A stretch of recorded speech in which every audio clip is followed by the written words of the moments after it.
Здравейте, играчи, газари, мафиоти, хора, които се правят мъзли, и останалите педали. Днес ще лафим, говорим и приказваме за градът на грехът, град Раднево. Ако сте попаднали отскоро в това място на развлечения и много жени, трябва да знаете няколко важни съвета за своето оцеляване там.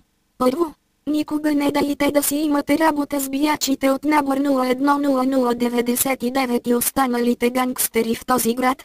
Те са способни да псуват на майка, да бягат когато вие се ядосате, да си слагат тато си от пръчките с награда, Пинокио, както и способни са да лапат, да ходят сини и да реват и да викат своите сестри. Второ важно нещо е да си нямате работа с топ красавиците.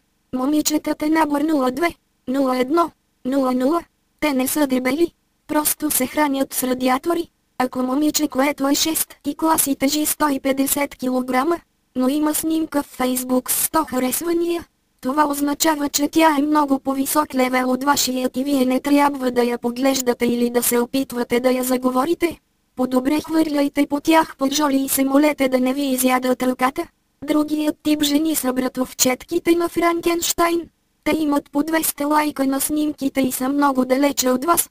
Можете единствено да минете на другият тротуар и да се скриете докато те минават. Третият тип жени са пораснали до 7 клас и могат да се натискат. Държат за ръчичка. С вас, с вашите приятели, приятели на приятели, както и с останалият град.